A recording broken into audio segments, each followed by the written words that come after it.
자, 이번에는 이동관 방송통신위원장 청문회 얘기 좀 해보겠습니다. 예상했던 대로 아들 학폭과 또 MB정부 때 청와대 근무 때 방송 장악 논란 관련 공방이 치열했습니다. 폭력 사실을 인정하시나요? 일부 있었겠죠. 그러나 거짓 그 내용을 제가 어떻게 해명에 확인합니까? 대해서 입장문 째려만 봐도 학폭위를 열었던 하나고가 이동관 후보자의 아들에 대해서만 특혜를 줬다라는 건 인정하시는 겁니까? 아무도 인정을 끝까지 안 학폭위를 열어서 하시고요. 처벌받은 사람이 없습니다. 네 번. YTN 리스트, 보도 리스트 이거 보세요. 밥 먹듯이 방송에 개입했다는 게 나와 있어요. 이런 자, 정도 협조 요청하는 거는 사실은 그게 문제라니까요. 기본 직무입니다. 그게 문제예요. 책에도 나와 정권의 편에 있습니다. 들도록 언론 내나 협조 요청하고 스핀 지시해놓고 안 닥터는 했다고 무엇인가? 그러는 그 인식이 지금 후보자의 가장 큰 문제예요. 네, 정혁준 변호사님 보면은 아들의 학교 폭력 문제와 또 방송 장악 얘기가 계속 나오고 있는데요. 네네. 여기에 대해서 지금까지 밝혀진 건 어떻습니까? 뭐 특별하게 밝혀진 건 없는 것 같고요. 네. 그 가장 중요한 건 뭐냐면은 그 아들과 관련해가지고 생기부 수정 요구를 했는지 여부인 것 같은데 거기에 대해서 이동관 그 후보자는 부인을 하고 있고요.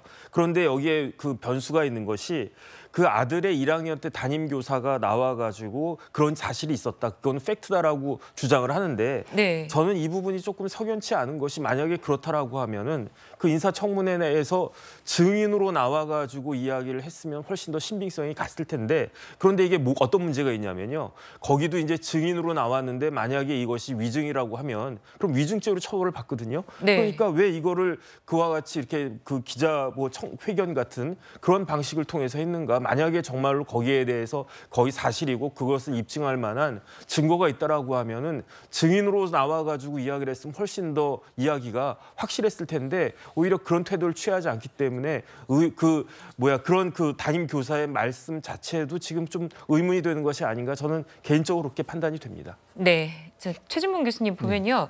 공영방송을 공정하게 만들겠다. 현재 뭐 치우친 공영방송이라는 표현도 썼는데 좀 이동관 후보자를 대해서 어떻게 좀 생각하십니까? 그러니까 저는 이제 그런 표현을 쓰시는 게 적절하지 않다고 생각해요. 지금 뭐 이제 그러니까 이동관 후보자 보실 때는 정부에 대한 비판적인 기사가 많으니까 그게 공정하지 않다고 하지만 언론의 역할이 원래 권력기관에 대한 견제와 감시 역할인 겁니다. 그런 부분을 이렇게 말씀하시는 건 부적절하다고 보고 국정원에서 나중에 이제 밝혀진 여러 문서들을 보면 이동관 후보자께서 대변인하고 그다음에 홍보수석 하실 때 여러 가지 압박하고 압력을 가하는 증거들이 많이 나왔어요. 저는 사과해야 된다고 생각해요. 이게 네. 괜찮은 거고 정상적인 거다. 스핀 닥터라고 하는 스핀 닥터는 부정적 의미로 쓰는 겁니다. 그게 긍정적으로 쓰는 게 아니고요. 그래서 그런 부분들이 언론의 영향력을 행사하고 언론이 공정하게 보도하는데 압박을 가하는 요소로 작용했다고 하면 그건 잘못된 거예요. 그러면 그 부분에 대해서는 본인이 뭐 거기에 대해서 사과하는 모습이 필요할 텐데 본인 정당하다고 얘기하시는 것은 대단히 저는 부적절하다고 생각해요. 그렇게 말씀하시는 것은 앞으로 방통위원장 되시면 언론사에 전화를 하셔가지고 그런 압박을 가할 수 있는 위험성도 있는 거잖아요.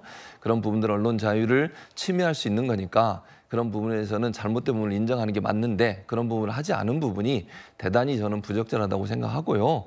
뭐 제가 볼 때는 임명이 강행될 것 같은데 그렇게 하지 않으시면 좋겠어요. 만약 위원장이 되시더라도. 네, 정치권 현안까지 들여다봤습니다. 이현정 의원과 최진봉 교수님 여기서 인사드리겠습니다. 고맙습니다.